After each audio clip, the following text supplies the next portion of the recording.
I will take a shorter term in terms of time frame and a narrower focus for a couple of points after your erudite sweep of history and geography. I mean, I'll just say one or two things about India, which, in a foreign policy context, India will be a great power.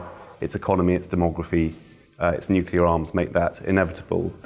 But the enormous excitement that expectation has aroused in the last decade or so has largely, as more broadly with India, I think, turned to some dismay. America has tried to use India as a counterweight to China. It has found that India is unpredictable in its politics, is irascible in its diplomacy, and that its capacity is rather limited. Europe has tried to use India in multilateral climate change discussions. It has been totally disappointed. The reality is that India is very largely focused on its own region. And the fruits of that focus, of that effort, are problematic and so far disappointing. The only country in its region with which India does not have a territorial dispute is tiny Bhutan, which is almost an Indian colony. It has serious territorial disputes with Pakistan, with China, with Bangladesh, and even it manages to dispute the ownership of a small sandy island with Sri Lanka. Modi has less power than almost every Indian thinks, but he does, of course, have great power in terms of foreign policy, and he does now have a remarkable opportunity to surprise people on the upside, not only because of this majority, which I think is the biggest for 30 years, completely unexpected. It is the Indian voters surprise every 5 years, but they have absolutely gobsmacked and amazed everybody in this result that we got yesterday. But of course, he also has an opportunity because he is of the BJP. He is of the hawkish, hardline wing of Indian politics, the only part that can tackle some of these serious nationalist issues and make the concessions on territorial disputes that are so tricky.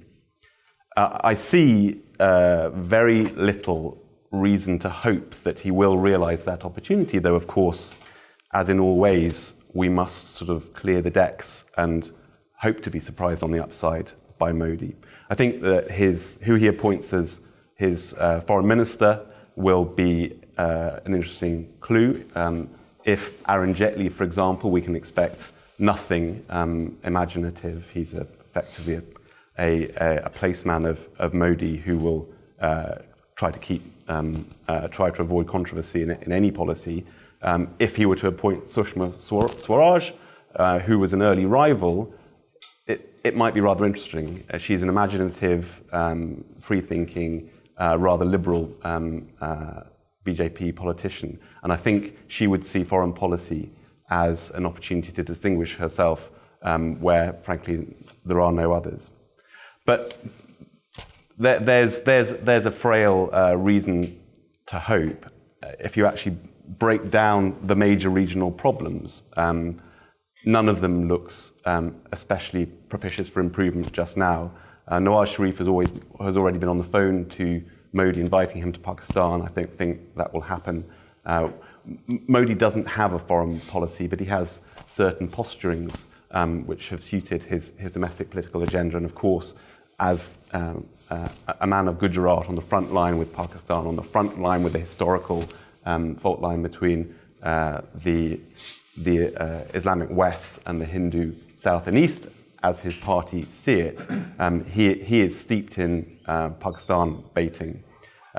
He has said rather quietly that any progress with Pakistan will be instantly reversible if there is a renewal of terrorist attacks against India or Indian targets, and there will be. We have no reason to think that the Pakistani army is ready for a big new peace push with India. So I see nothing great happening there, although, of course, we may hope for it. And I think, just as a footnote to that, we may, on this issue, above all others, we may rue the passing of Manmohan Singh, because though Manmohan basically gave up on economic reform, doing anything very surprising with the economy in the last 5 years, the one thing that he remained ambitious and deeply hopeful of was an improvement of India's relationship with Pakistan, the evils of which he felt in his bones.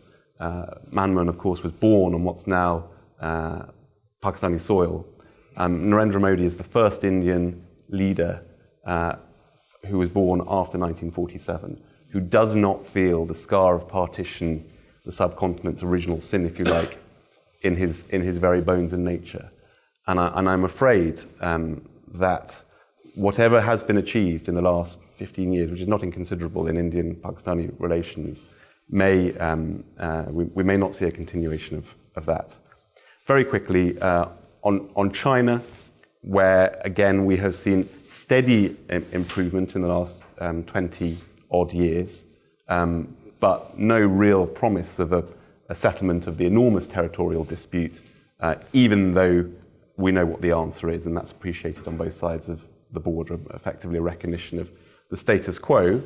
The Chinese, with the South Koreans and the Japanese, were very early in courting Narendra Modi. Of course, they had none of the ethical hang-ups or hypocritical liberal political hang-ups of some of the Western governments.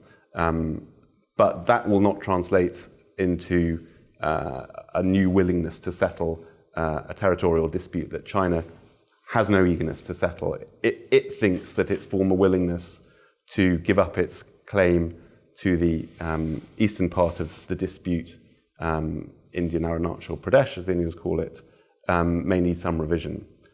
It's increasingly concerned about the bit that lies just about on the Tibetan plateau in the top of Arunachal, around the city of Tawang, where the sixth Dalai Lama was born.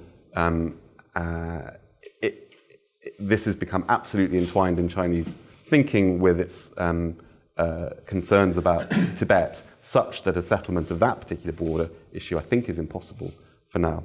Bangladesh, it's a smaller issue. It could easily be solved. Modi probably would like it to be solved, as every Indian leader of the last 15 or so years has wanted it to be, but it now cannot be because Mamata Banerjee swept in West Bengal, as we discovered yesterday, and she doesn't want, for internal Bengali political reasons, a settlement of that border issue.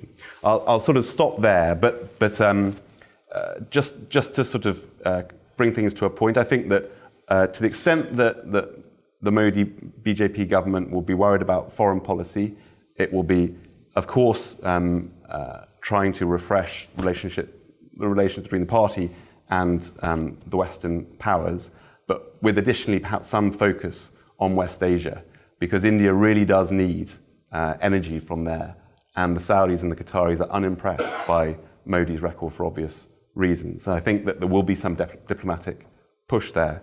I see no prospect of a breakthrough on these very painful South Asian regional issues.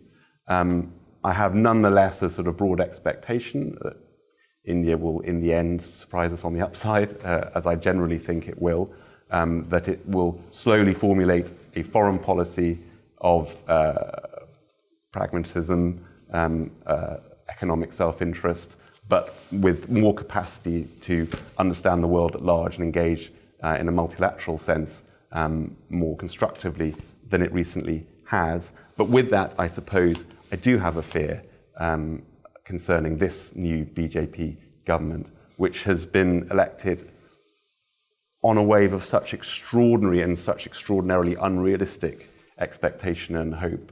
It can only disappoint, not least because it has much less power, as you say, Vikram, to deal with these pressing economic and public service issues, because the states are important, because the economy is complicated now.